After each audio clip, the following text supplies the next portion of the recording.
The next treasure to leave behind is your library. All the books you have chosen. Books well read, well underlined, with notes and observations and reflections you have written in the margins. The books that have helped shape your philosophy and the values of your life. That is a treasure, your library. And your listening library too. All these terrific cassettes, they are a treasure. The third treasure to leave behind is perhaps the most important, and that is your journals, containing all the ideas you have captured in your lifetime. Business ideas, social ideas, culture ideas, investment ideas, lifestyle ideas. Can you imagine the value these journals would have? They will certainly be more valuable to leave behind to your children than your couch. So, get serious about your search for information and ideas, and about leaving that information behind for future generations. Here's the next key word for expanding your life for the better. That word is review. Go back over all your life experiences. Learn a skill called reflection, pondering life's events with the intent of learning. That is so important. I call it running the tapes again. The events of your life are some of the best sources of information. Don't merely go through your days, get from your days. Be aware of what's going on around you so that you will drive the grooves in the record of that day deep into your consciousness. Here are some good times to reflect. First, at the end of the day, take a few minutes and go back over your day. Where you went and what you did and what you said. What worked and what didn't. What do you want to do again? What do you want to correct? The colors, the sights, the sounds, the conversations, the experiences. You see, experience can become commodity, currency, coin, an incredible source of value, but only if you take time to reflect on the experience and turn it into something of value. As we mentioned in our first fundamental, it's not what happens that makes the difference in how your life works out, but rather what you do about what happened. And part of doing something about what happens is this process of reflection, studying an event in order to glean valuable information from it. Another time to reflect is at the end of the week. Take a few hours. Take a half a day at the end of the month. Take a weekend at the end of the year. Reason? To make the past more valuable. Sophisticated people have learned how to gather up the past and invest it in the future. When my father was about to celebrate his 76th birthday, I said to him, "Father, can you imagine what it's going to be like to gather up the last 75 years and invest them in your 76th? That's how life can become productive and exciting. Not just living one more year, but gathering up the years and investing them in the next one. By reflecting, you can gather up all the conversations you have ever had and invest all that you have learned and all that you have felt in the next conversation. Gather all your experiences and invest all that you have learned and felt in your next experience. And the more value, the more substance, the more information, the more wisdom you can gather from all of your yesterdays, the more exciting your future becomes. Probably all of us already know all that we need to know in order to make our lives turn out the way we want, except for one thing: how to gather what we've learned in order to invest it in what we want to become. So start a new discipline that can lead to wealth and happiness. Find out how things work. Never let it be said you didn't find out. Now let me give you a qualifying phrase. You may not be able to do all you find out, but make sure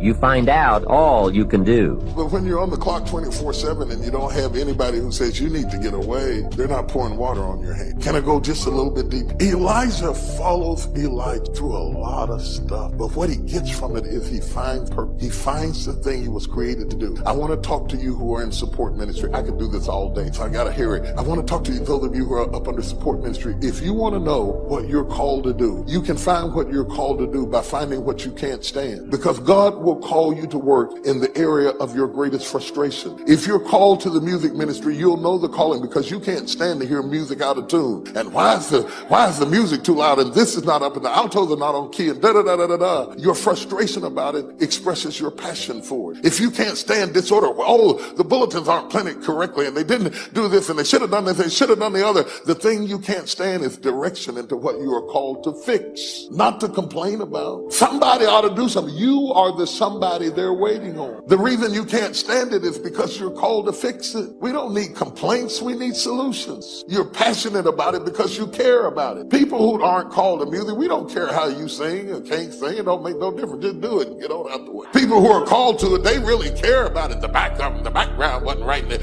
didn't EQ that up right. And they need to do this and they need to do that. That's the area you should work in the area that you care about, in the area that you care about. Because then it's not about the money and it's not about the pat on the back, and it's not about the fish and the loaves. You find fulfillment in fixing what was frustrated, found his purpose. Elijah walked past him and said, oh God, Elijah, you need water on your hands. You need to serve in that area. You need to work in the area that you notice things that are missing and fix them. And he found his purpose. And one of the greatest things in life you can ever do in your whole life is find your purpose. And then the second thing that he runs into, as he walks with Elijah, he finds his power. Because while he's working for Elijah back here in the kitchen where the cussing and the fighting, the spaghetti sauce is on the floor, he gets to see the power of what they do. He gets to see the power of it. And all of a sudden he discovers his power, his own power. And then he says, give me a double portion of your spirit. I want that. I want that stuff that you do and how you can do what you do like you do it when you do it. I'm connected to that. I want you to teach me how to make it do what it do, baby. But I was really listening to this young man. I met him backstage taking pictures. I didn't know he was what he was, but his story, how he used to, I was riding with the CEO, Chris, from the airport. He was telling me this guy used to walk to work every day. And he made it, now he's a top team leader. So I can relate to Wing. I'm sorry, I didn't know him. I can relate to him. I've been at every level. He said something back there. He said, I come from comfortable beginnings. And I stopped because I was backstage pacing. And I heard on the screen, I come from comfortable beginnings. And I stopped because who in here black come from comfortable beginnings? I don't come comfortable. I come from the dirt. I come out of nothing. You looking at me today with all that I've accomplished because of faith. Now, when I talk to you today, I'm going to...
Sprinkle faith in here, because I can't talk to you about success without telling you about faith. You think, look here now, you think for 1 minute you're gonna make it without God, you tripping, partner.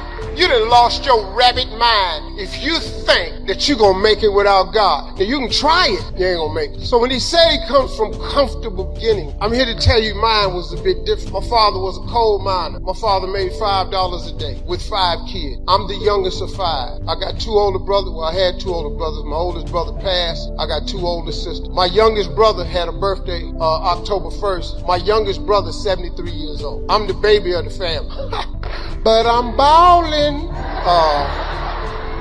Jack Bogle, been in the business 63 years, showed up for 45 minutes, 4 hours later left his office. And afterwards he wrote a quote for it and he said it was the most probing, most intense interview you had in 63 years. Provocative and probing is what he said. Now that says to me a pretty cool thing. That means I engaged him better than anyone in 63 years and got those answers, according to him, not according to me. Pretty cool. I went to a guy named Ray Dalio. How many of you know who Ray Dalio is in this room? Look how few people know Ray Dalio. Ray Dalio has been called the Da Vinci of investing. He's been called the Steve Jobs of investing. But most of you never hear of him because you couldn't access him in a million years. But if you're president of the United States, if you're head of the Fed, if you run China, you know who he is. And I'll tell you why. To work with Ray, first of all, for the last 23 years, he's made 21% per year compounded before fees through all those environments. Unbelievable. But here's all it takes to work with Ray. You need a $5 billion net worth and $100 million as the initial investment. And that was 10 years ago. And now he won't take your your money no matter how rich you are. You're talking to him and he gets a phone call. It's the Prime Minister of China who wants some coaching. A large hedge fund might be $15 billion. Ray's $160 billion. I got hold of Ray. Part of what happened with Ray was he'd been a fan.